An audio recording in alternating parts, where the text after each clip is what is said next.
Hi, everyone. On behalf of the Southeast New England Program Network, welcome to our webinar titled Nitrogen Trading Opportunities Under Massachusetts' First Watershed Permit. My name is Leah Soloway from the New England Environmental Finance Center, and I'll be assisting with logistics for today's program, along with Tess Clark from the Syracuse University Environmental Finance Center. In case you haven't heard of our SNEP network before, the SNEP network's mission is to empower communities to achieve healthy watersheds, sustainable financing, and long-term climate resilience through the management of stormwater and restoration projects. We focus on building local capacity by providing no-cost trainings, webinars, and technical assistance to communities in the SNEP region. To learn more, please visit snepnetwork.org for more information. And before we begin the webinar, there are a few logistics to keep in mind. First, everyone will be on mute to ensure audio quality. You'll be able to ask questions by typing them into the questions box on your GoToWebinar control panel. We look forward to answering questions, so please type them in at any time. Also, please note that we had an hour and a half allocated to today's presentation, but we will only take an hour, so we will save plenty of time at the end of the presentation to answer your questions. And for this webinar, you can request a certificate of attendance. Information on how to do so will be available in our follow-up email after the webinar.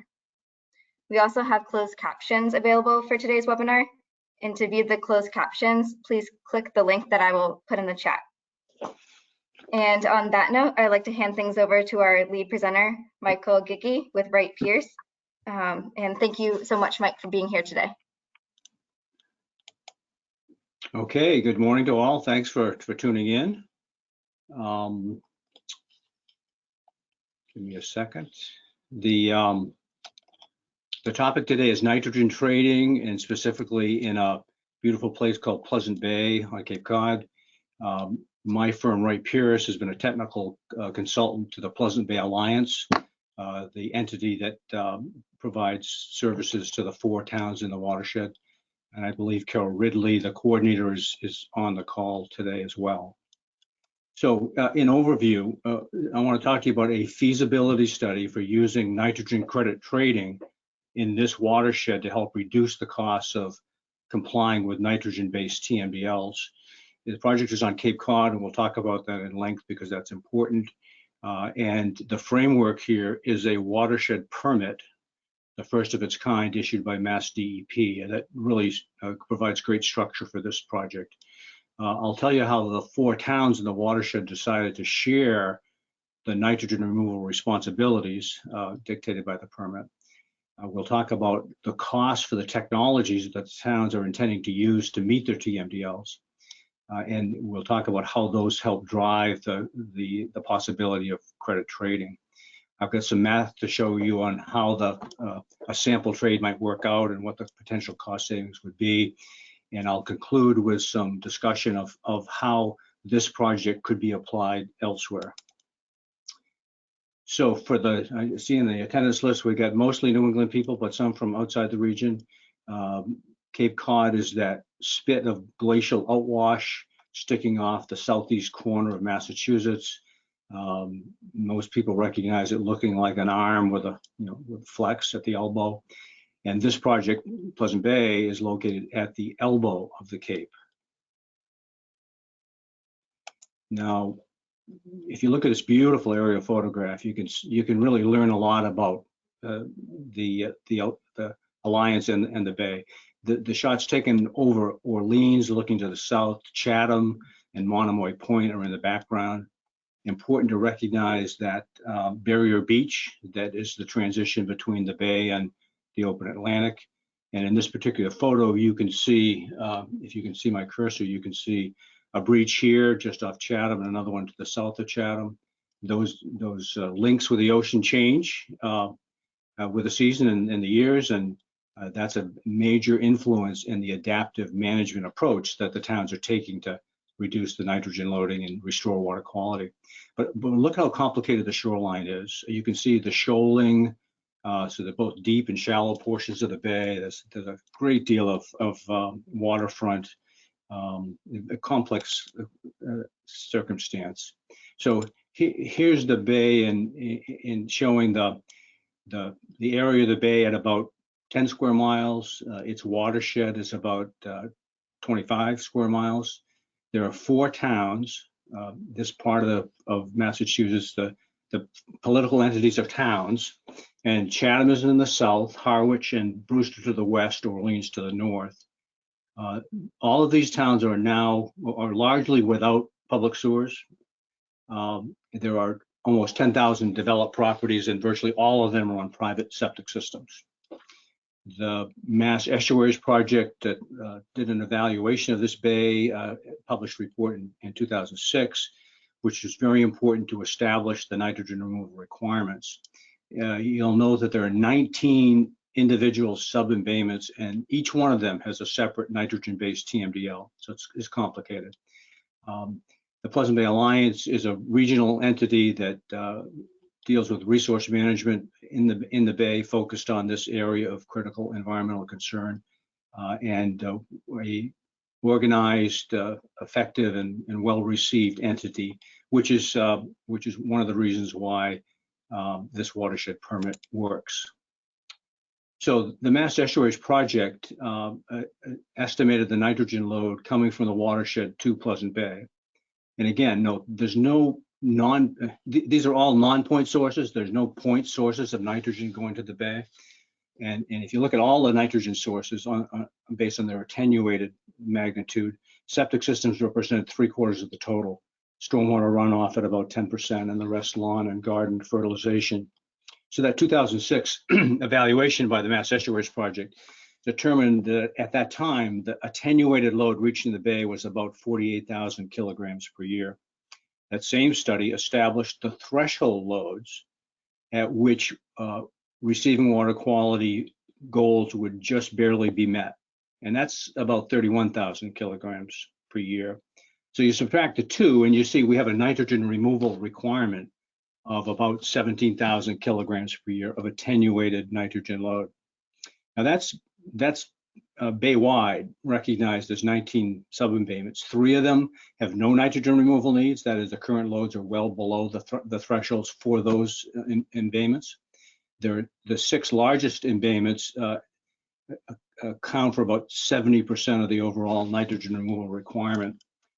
Overall, the nitrogen load needs to be reduced by 36%, from 48 to 31. Now, the major aspect of the study that everybody should understand is the watershed permit. The MassDEP issued a permit to the 4 towns as co-permittees in the summer of 2018. That's the first one that's been issued, and to my knowledge, there hasn't been another one yet, although MassDEP has a program to encourage and regulate such permits. So we have a situation where I mentioned 10,000 private septic systems are the major cause of the problem, but the permit puts the responsibility for nitrogen removal, nitrogen management on the 4 towns. So they're co-permittees. They all needed to be in this together.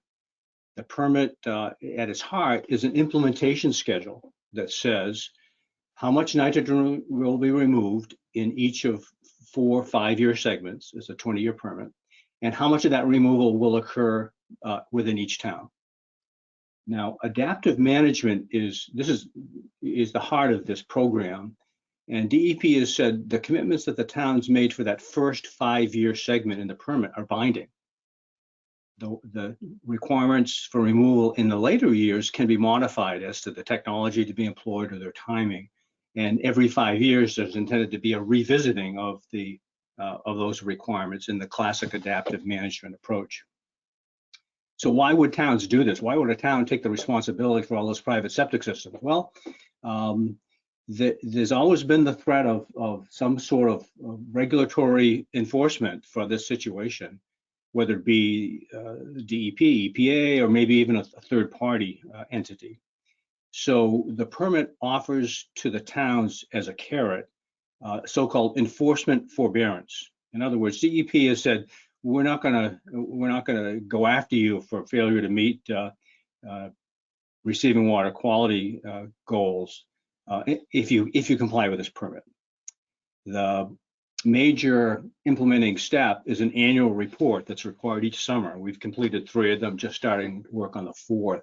And that allows the towns to come forward and say, here's what I've done. And it allows the other towns to review and vet the amount of nitrogen removal that's been claimed. And at the end of the day, it's agreed upon that, yes, this town got that credit in this year. I mentioned the implementation schedule. Here's a simplified version of it. So 1 column for each of the 4 towns, total on the right, and then 1 line for each of the 5-year segments.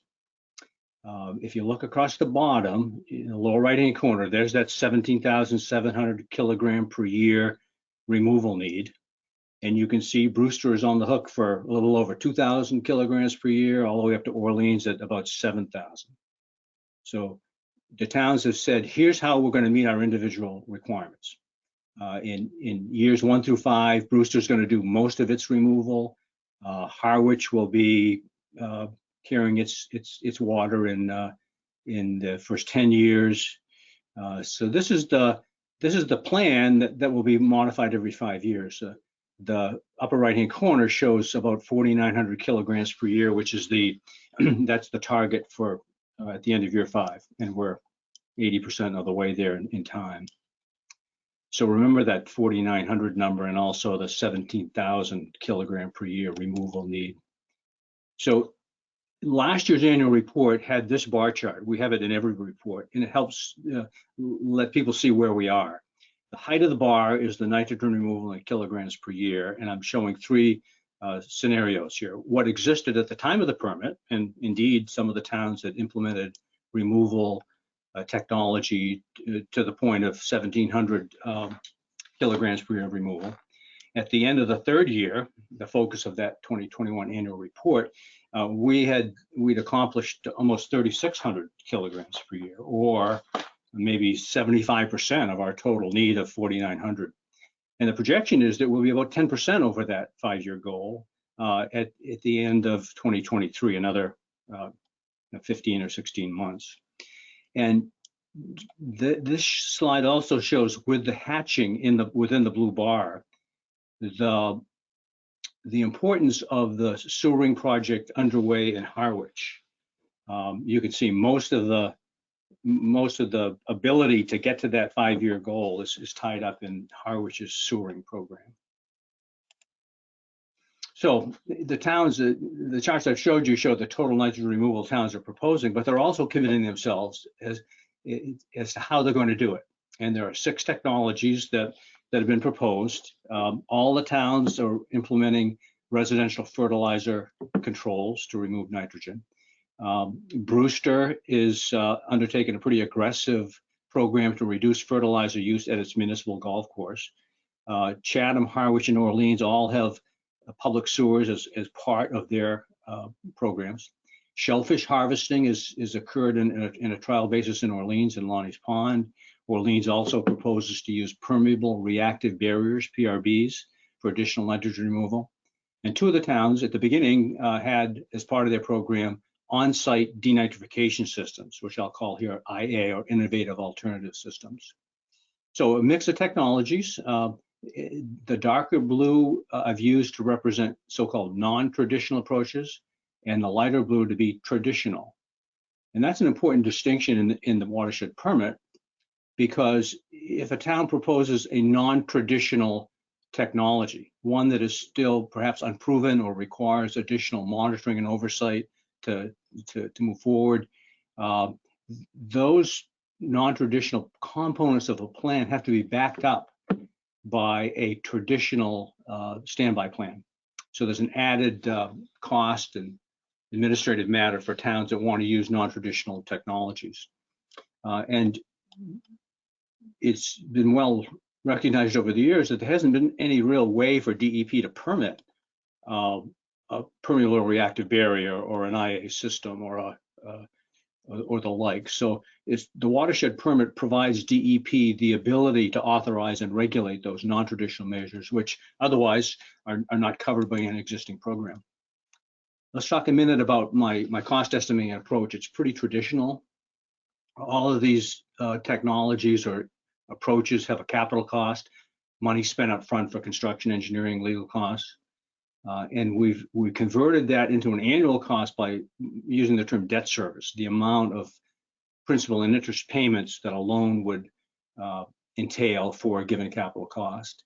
And we looked at it both in terms of the SRF funding levels at 2% of 20 years, and also with the enhanced funding scenarios of 0% loans. Operation and maintenance costs are estimated for all technologies, and we've included monitoring for a very specific purpose, and that is the significant monitoring requirements for the non-traditional technology. So we must account for that cost item. So if you take capital cost, look at what the debt service would be, the loan payments, add to it the cost for operation and maintenance, you get the term that's classically called equivalent annual cost, or EAC, simply the debt service plus the O&M. So once you know that number, it's also important to say, well, if you make that expense, how much nitrogen removal are you going to achieve? So that's the next piece of the equation, the nitrogen removal in either kilograms per year or pounds per year, and it's the attenuated removal. And my apologies for mixing English and metric units here. You'll see both in these slides. So the key item is the unit cost. Take the equivalent annual cost, divide by the removal, and you get a $1 per pound unit cost. I'll use that term a lot. So dollars per year divided by pounds per year gets you dollars per pound. That's the fundamental math that's been applied to all these technologies. So watershed-wide, you add up all the numbers, and the capital cost could be as high as $300 million among the 4 towns. And the O&M costs, including monitoring, could be $6 million a year. If you convert those numbers to equivalent annual costs, you see it's about $24 million a year at the traditional financing, or $20 million with enhanced financing. So remember, if you look at all of our technologies, they'll remove about almost 29,000 kilograms per year. Do the math, and you get to the number in the bottom right-hand corner of this slide, $380 per pound. All the costs, all the nitrogen removal, $380 a pound. So that's a good number to remember as we move forward. But the key question is, and that's what drives nitrogen trading, how does that unit cost vary by technology? So this slide is an important one. The height of the bar is the nitrogen removal cost, the unit cost in dollars per pound. And I've shown 5 bars for the 5 technologies. Now, the dark blue represents the non-traditional technologies, the light blue, the traditional. Start in the middle with the sewers, and the range for the 3 towns, based on what they're now planning or have accomplished, is between $300 and $430 per pound. Look to the left. Look how inexpensive the golf course fertilizer management program is in Brewster. There's very little cost, and in fact, there's a lot of savings by reducing the use of fertilizer. The Orleans shellfishing project in Lonnie's Pond is quite cost effective, $160 per pound in this terminology. And look on the right-hand side, PRBs and IA systems have unit costs, according to this methodology, of about $700 per pound. So you have a broad range of costs. And as a caution, these are specific to the 4 towns and their projects in Pleasant Bay. Hard to extrapolate these to other places. Maybe you can in general in terms of relative costs, but be careful about how you apply these. And specifically, if you look at the 3 towns that are proposing sewers as part of their nitrogen removal program, here's how those costs vary from a little over 300 in Harwich to over 400 in Orleans. But recognize sewer costs are dependent on a lot of local factors. The cost of the collection system, the sewers, depends on the lot size and the topography. Orleans, for example, is expecting a lot of grinder pumps because of the topography there. You have to account for downgrading attenuation, which reduces the attenuated load achievement. And certainly economies of scale play part in this. And these costs are, when I say sewering, this is to provide municipal sewerage. That means sewers in the street, pumping stations, wastewater treatment plant capacity, and effluent disposal capacity. So these are all in costs under the rubric of sewering. So you can see that the cost for nitrogen removal varies across the watershed. So the fundamental aspect of this program is to say, well, could we increase the scale of the lower cost options and reduce the scale of the higher cost options in a trade that would result in savings to the watershed? And the answer is yes. The drivers clearly are the fundamental differences among the technologies, but also economies of scale, the sites the towns have selected, the presence or absence of natural attenuation. So here's the definitions that I've used in this study, and I will use in the rest of the slides. The buyer in a trade would pay another town to remove some of the buyer's responsibilities for nitrogen removal. And the seller is the other town that takes on the responsibility for removing more than its share, and that increment being on behalf of the buyer. The other term I've used is strike price. It's the negotiated dollar per pound price for the nitrogen removal responsibility that's transferred between the two parties. So implicit in this slide is the fact that we're considering a two-party trading system.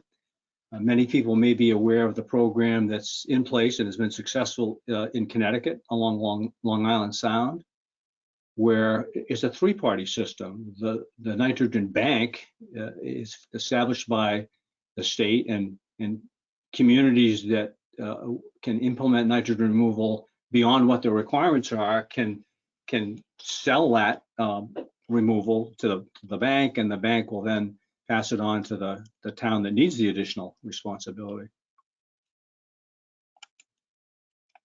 So the study is somewhat generic. We've tried to be general because we don't want to kind of influence any future negotiations among towns. But if you look at that bar chart, you can see the buyers of credits in this circumstance would be the towns that are proposing the more expensive technology, like IA systems and PRBs. And for purposes of discussion, I've just said, let's look at these as $700 per pound technologies or approaches. Now, the sellers of credits would be those towns that are proposing the less expensive technologies like sewers. And you can see the range here, but I'm using $350 a pound to illustrate the economics. Now, recall the golf course fertilizer controls and shellfish harvesting were very cost effective in that bar chart, but they're limited as to scale. There's only so much fertilizer you can not use at a given golf course. And the town of Orleans findings for shellfish harvesting in Lonnie's Pond, although they thought they could get maybe 275 kilograms per year removal, limitations on the logistics and the space have limited that project to about 100 kilograms per year. So in other places, those technologies might be good candidates for selling, but not here. Also, if you are familiar with the Connecticut DEP program, you're probably saying to yourself, just a minute now, the pound of nitrogen in that program in Connecticut is only $5 or $10 a pound. How can these numbers be so high? Well, remember, the towns and the cities and towns in Connecticut have existing sewer system, existing wastewater treatment plants, and the towns on the Cape do not have either one of those. So most of the costs that I'm showing here are, for example, in the sewering costs. It could be, $200 a pound for the sewering projects, $100 a pound for the wastewater treatment plants. In Connecticut, they're just fine tuning some investments that have already been made, so the costs are much lower. So the three hypothetical trading scenarios that I'll discuss today, and they're in the report, are in column 1, 2, and 3. In the first case, in one specific set of subwatersheds, the river system, Orleans and Brewster would be the players. Also, those two towns could organize a trade in Little Pleasant Bay sub-embayment, and in the Pleasant Bay, Maine sub-embayment, Harwich and Brewster are the candidates.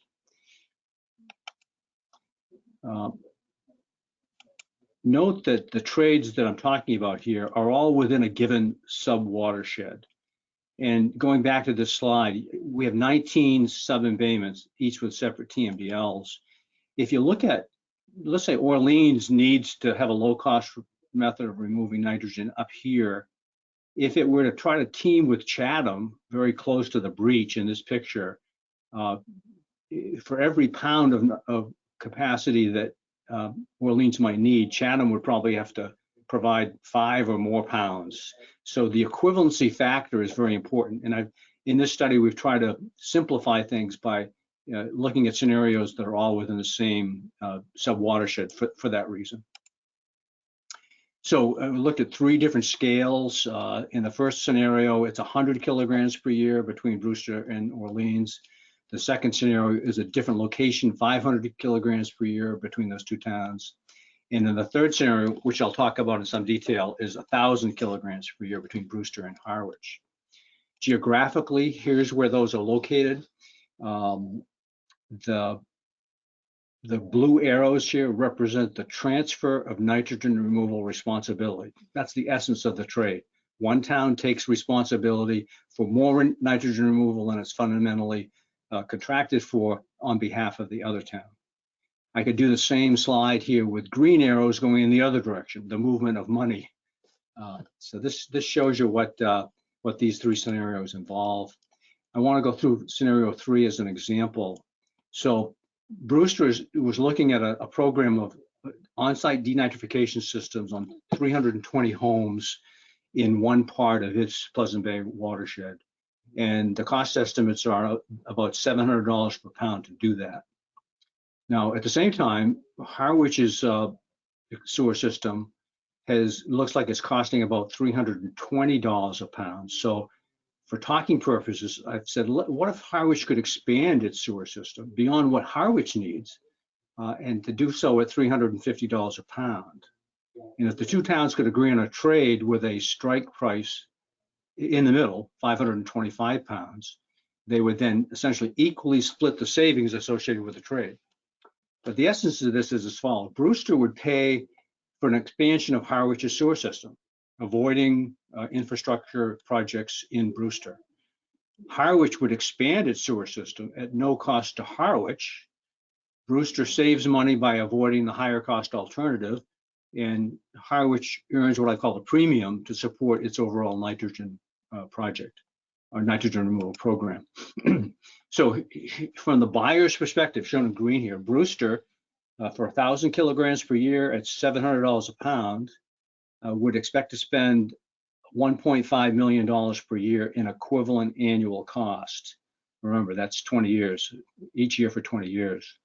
After the trade, if they could pay Harwich to expand Harwich's sewer system at $525, Brewster's cost would only be $1.1 million. So Brewster would see a savings of almost $400,000 per year in equivalent annual cost. And you can convert that to a present worth, the other way to look at these costs, the first moving everything to the present, and it's $6 million. So from Brewster's perspective, maybe there's the ability here to generate savings that could fund a new fire station or add on to a school or something. The numbers are significant in that regard. Now in purple, the seller's perspective, Harwich would get the 1.1 million from Brewster, 1,000 kilograms per year at 525, and they would only spend 350 to expand their sewer system. So Harwich would generate a premium of that same number, $386,000 a year, $6.3 million present worth. They could reduce their debt service for their program. They could lower user fees. A lot of good things could happen. Now, in all these examples I'm showing you, I've made the choice of the town splitting the savings equally. I doubt that's where the strike price would end up in some detailed negotiations, but again, I didn't want to do anything to influence where that might end up. So if you look at the 3 scenarios overall at 105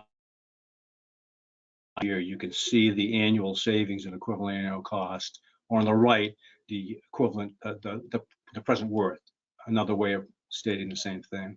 Overall, $600,000 a year in savings, present worth of $11 million if all 3 of those scenarios were brought to fruition. Now remember, our goal is to remove 17,000 kilograms per year. These 3 scenarios only account for about 9% of the total.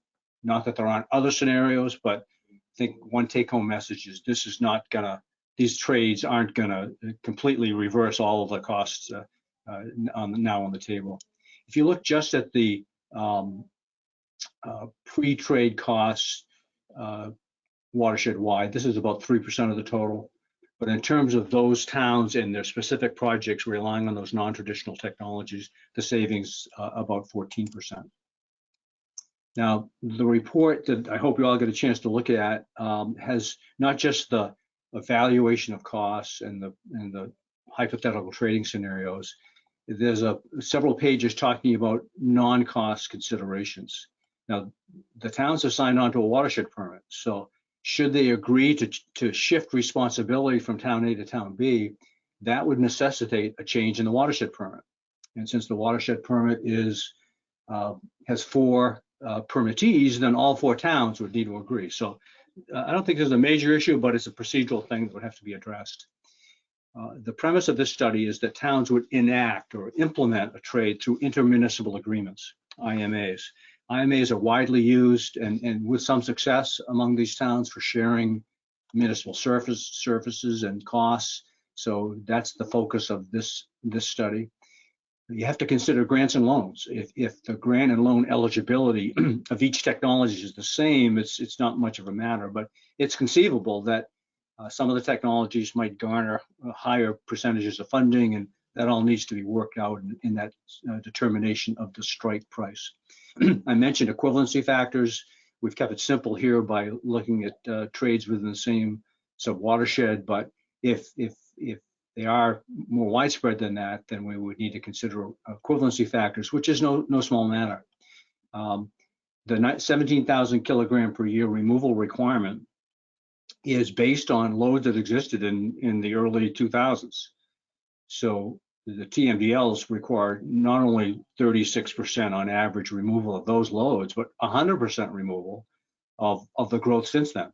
So it seems to me that trades need to also figure in growth in the 2 towns and how it would be accommodated by the trade. Think back to my comment about from the aerial photo. Future changes in removal needs should be expected. Classic adaptive management, should the breach move or different circumstances occur where the removal needs change, that needs to be accommodated or at least thought through in the watershed permitting based trade. I mentioned that non-traditional technologies need a backup plan. So one of the advantages to a town buying credits would be perhaps to avoid that backup plan. Towns need to think about where they would generate the money to pay, in the example, Brewster to pay Harwich. Well, if Brewster had a sewer system, they could charge betterment so that people are connected to the sewer and they could levy user fees. But if nobody is served, then you can't implement those 2 funding mechanisms. So there's a head scratcher as how towns would make that work on a financial side.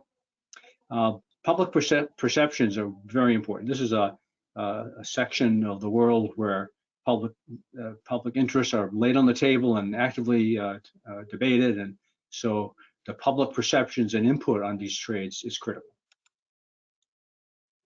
So where are we? As I say, we're 80% of the way through that first 5-year period in the permit. The towns are reevaluating the technologies and removal aspects. For example, Brewster has determined they're probably not going to go to the individual IA system approach, so they're kind of come up with an alternative. So this report provides a planning tool for those 5 towns to take into account when they update and amend their nitrogen removal plans. And that planning will very likely amend the costs that I've shown here as illustrations. And certainly when towns come down to negotiating a trade, the non-cost factors are going to be very important. So if somebody else wanted to do this, what's to think about? Why does nitrogen credit trading work, and where does it work best? Well, clearly you need a threatened watershed with multiple towns, a threatened abatement with multiple towns in the watershed. It's critical that you have MEP type studies that define not just the total nitrogen removal requirements, but where in the watershed those removals need to occur. And very important here is the fact that the watershed permit pushed the 4 towns to reach agreement on how they were going to share the responsibility. Remember my early slide showing Brewster assuming 2,000 kilograms per year responsibility and Orleans 7,000. To get there was a significant amount of analysis and discussion. So that needs to occur. Where you have a range of technologies with a range of costs, that really is the fundamental driver for pushing a trade. Now, in this case, one of the reasons this has worked is because of a very active and well-received watershed group, the Pleasant Bay Alliance, involved in many crosstown projects over the years, well-respected by the 4 towns, and that is a significant leg up if someone else were to try to do this. And last, the towns have a successful history with cooperation through intermunicipal agreements. So there's the circumstances that would make a trade work best. So as I wrap up here, pretty clear that in largely unsewered communities, nutrient management infrastructure is very expensive. And credit trading is a tool that can help reduce those costs on a location by location basis. And if the deal is struck appropriately, then both the buyer and the seller will benefit, and the watershed will benefit by an overall lower cost for nutrient management. So my role here was to be technical advisor to the Alliance. Carol Ridley is the coordinator. I believe she's participating in the webinar. I must say the funding from the SNEP program, the 2018 watershed grant, critical to this study and frankly to several other studies that the Alliance has undertaken. Adaptive management has been easier because of the SNEP funding in this location. And on a day-to-day basis, each town has a representative to a watershed work group. Their names are here, very strong players, well-respected in their towns. They bring a lot to the table, and decisions that are made by the Alliance's work group benefit from what I call the wisdom of crowds. Good ideas are brought to the table, vetted, discussed, debated, and the success that this area has had is in large part because of those strong players.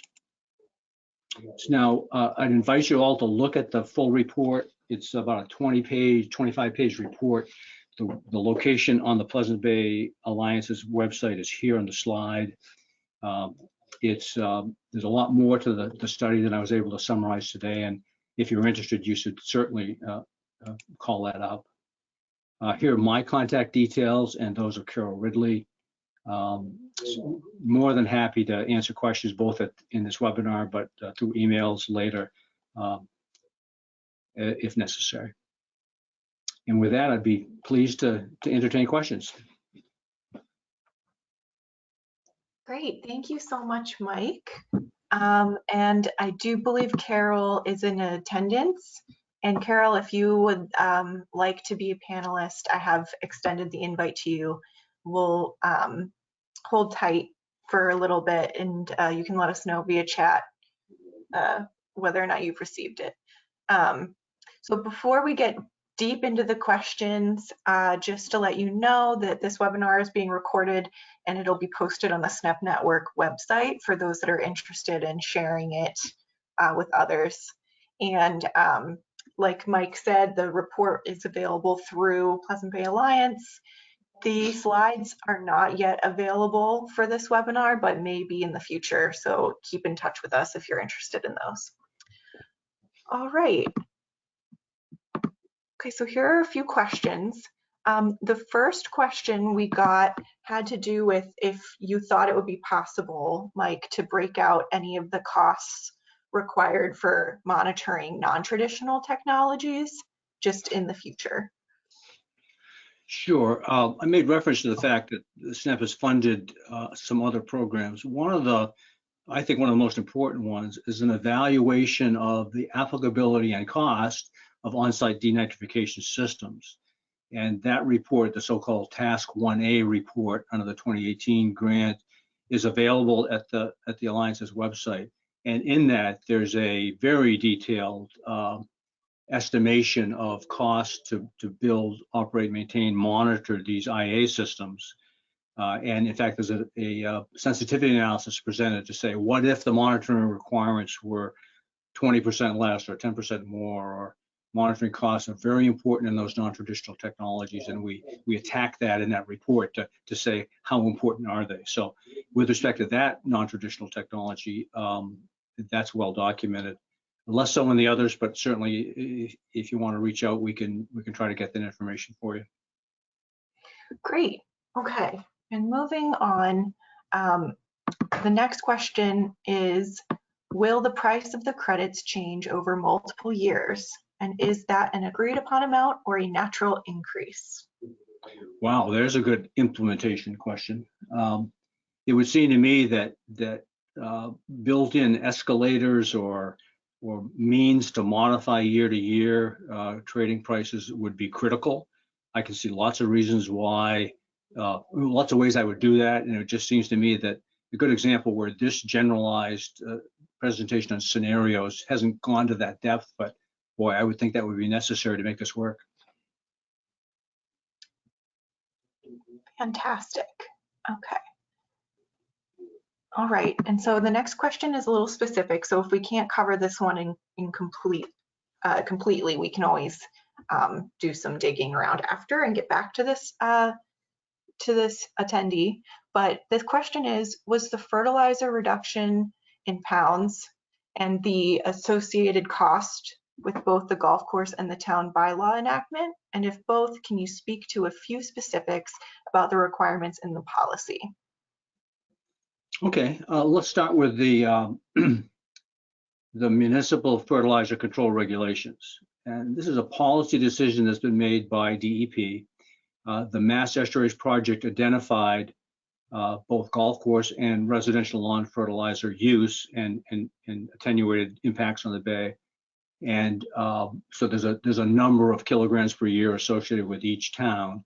And DEP has allowed the towns to take a 25% credit against those amounts, provided that they implement a fertilizer regulation bylaw that is appropriately detailed and conditioned. And 3 of the 4 towns have taken that credit. A 4th one is working to get it. So that's not much technical basis there. It's more of an administrative, regulatory assumption, really. But the numbers are quite small on the residential side. Now, on the golf course side, the credit that Brewster has documented is over 1,000 kilograms per year. It's nearly half of the Brewster total requirement. So the part of the watershed permit is a targeted watershed management plan that supports it technically. And there are appendices in that report that dictate how the towns have agreed to measure their credits. And in the case of golf course fertilization, it means keeping track on a monthly basis of fertilizer purchased and used. It means monitoring wells to determine the likely amount of impact on the groundwater. And indeed, Brewster and its consultant have embarked upon a plan to install lysimeters to get a better sense of the leaching percentage. Right now, the credit's based on the estimate that for every 100 pounds applied, about 20 pounds will reach the groundwater. There's a lot of evidence in the golf course industry that percentage might be, that a lower percentage might be justified, and the money's being spent as we speak to gain data to support whatever's shown, but perhaps a lower leaching percentage and therefore a larger credit. Wow, that sounds like quite a lot of monitoring, but all with great potential benefit even beyond these 4 towns. Okay, and the next question is, how did residents from the 4 towns respond to the permit, and did they embrace and adopt the recommendations to reduce nitrogen? So I think the question is how do the towns look at nitrogen trading, and have they adopted this report? Well, the report has been developed and with large input from the 4 town representatives, but it really hasn't moved to the level of towns fine-tuning their costs and approaching other towns about trades. I think that may occur over the next year or so, but it's far from a completely accepted approach with implementation details at the town level. Yeah, thanks for kind of expanding on that. The next question is pretty specific, but it has to do with oyster habitats. And the question says, oyster habitats, as opposed to removing oyster habitats, are capable of nitrogen removal in the receiving water. Would that be eligible, and how would that technology be introduced? Wow. Let me try to address that by giving you some of the details on the Lonnie's Pond project Orleans has implemented. That targeted watershed management plan appendix I referred to, dealing with shellfish harvesting, requires the town of Orleans to weigh the oysters that are put into the pond and weigh them again when they're taken out, and to use and to analyze the shell and meat to determine its nitrogen concentration. So the agreed upon mechanism to compute a credit is based on those factors, the pounds of growth and the percentage of that growth that is nitrogen. There's some debate ongoing about whether or not the town should also credit for denitrification that occurs in the bottom sediments below the shellfish area. And I think that's being evaluated by DEP as the technical basis for that. The town of Orleans would certainly like to take that credit, but it's still being considered. So I don't, that's all I can tell you from my perspective about nitrogen credits related to shellfishing. I don't think I've fully addressed the question, but we can do further offline. Yeah, that sounds like a great idea. And it's pretty impressive that there is even a process that's been implemented so far. So it's pretty interesting from that perspective. Next question is, can you describe the mechanism for how other alternatives might be considered or reviewed by the communities and regulators? Okay, I think I understand the question. So let's take a XYZ technology that's yet fully, not yet fully proven, and the towns would like to use it to satisfy the requirements for nitrogen removal in the watershed. Well, typically a town would prepare a report to document the technology, where it be located, and make projections as to what its removal would occur, and that fleshing out, as it were, of that technology, location, size, cost, would be done by a technical consultant of the town. And then if I were that town, I would then sit down with DEP to say, hey, could you support this approach? Try to hammer out a calculation procedure that then leads to a credit, and certainly address the monitoring requirements necessary to support that credit calculation. And that would be the most important step. And it may be that DEP might agree to larger amounts of removal than the town first thought, or it could be the other way around. But I think something would need to be put on the table for that technology with some scientific basis, and removal estimates and costs, and then reviewed by DEP and to see whether it would pass muster. Great. And I think that is also helpful for that shellfish question as well, for understanding where some Good. Next steps could be. Okay, and we're getting to the bottom of our list, folks. So if you do have any last minute questions, I encourage you to submit them now. But the next question is, reflecting on how this is a very classic economic and institutional study and challenge. And the question is, what types of ecosystem analyses or other studies might be needed to understand the impacts of the trades on areas that receive less, and then receive less and more water quality improvements? I think that's receive less water. Okay. Here's what I'm hearing. If let's take that Brewster Harwich trade, that hypothetical one.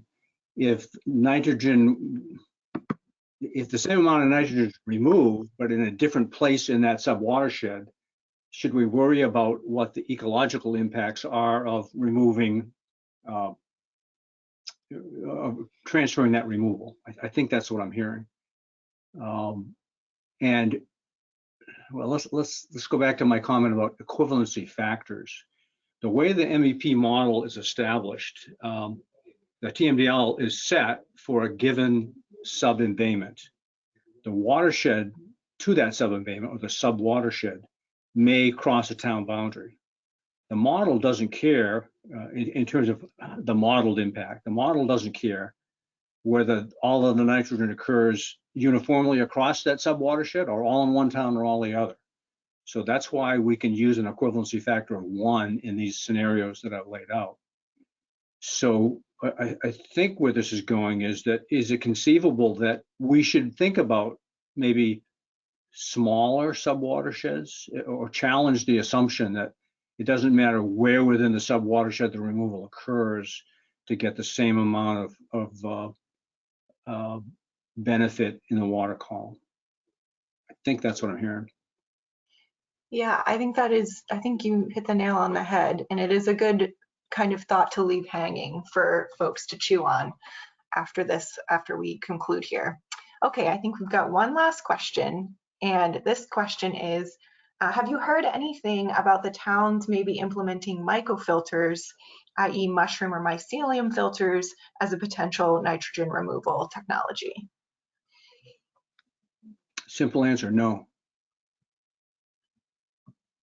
And I haven't either, so maybe that's something we can collectively Google. All right. And before you close off here, I'm getting a sense of, there's a couple of comments I think I could make to help polish this off.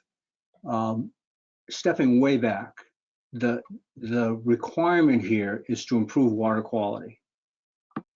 And in most cases, and I'll say these 4 towns are relying upon the science done at UMass Dartmouth under the Mass Estuary program that says, if you remove 17,700 kilograms per year, you're going to achieve the water column nitrogen concentrations that we believe will yield to a restoration of eelgrass and bottom fauna. Now, that's a major premise, and let's just think about what it means. The goal here is to restore water quality, and we're using a complicated scientific model to say, if we do this in the watershed, we'll get to a concentration that we think will restore water quality. And I tell my clients, well, what if the concentration we're targeting, what if we're wrong? What if it needs to be a little bit less than that? Well, then in the future, some more nitrogen removal is going to have to be accomplished. And what if we remove the amount of nitrogen we think we're going to, that we've been told we need to remove, and the actual hydrodynamic conditions don't get us to that concentration in the water column we're seeking? So you'll go through all of the steps here, and you can say there's a lot of, it takes a lot of good estimates to be right the first time. And nobody should think we're going to be right the first time. That means we need an adaptive management approach that at every juncture, before we head down that remediation pathway, we look around and look at other pathways, and we agree to stop every once in a while and revisit the key assumptions. And think back to my photo of Pleasant Bay. You can just see all the intricacies of the ecosystem and how difficult it is to estimate nitrogen removal in 19 different sub-watersheds that's going to give us that target water column nitrogen concentration, which we hope is going to restore meet the water quality objectives. So therefore, this comment is pushing adaptive management, and I would urge the couple of people that have asked questions about the monitoring, don't underestimate the monitoring requirements, because the last thing you want to do is put a technology in place at high cost and find out 20 years from now that you didn't achieve water quality. I think that's a fantastic way to sort of wrap up, and for us to kind of, I know everybody here is very interested and we all want to know right away exactly how this is going to work. But there's some patience required and an understanding of uncertainties that, yes, will be requiring an adaptive approach. And thank you for making that clear, Mike. It's been a wonderful presentation. I want to thank Leah, who introduced Mike today and is taking care of some of the follow-up. So folks that are on the call, if you are interested in a certificate of attendance, Leah's contact information will be in the email that you receive after the webinar concludes. And please, if you have any additional questions, feel free to reach out. Anything else, Mike, for before we close? No, I appreciate everybody participating. Great questions. It's pretty clear that the field of nitrogen management and estuary restoration, it's evolving, and exercises or opportunities like this help move everybody along. So kudos to SNEP. Awesome. All right, folks, have a great morning, and feel free to reach out with questions. And thanks for tuning in. Have a great morning.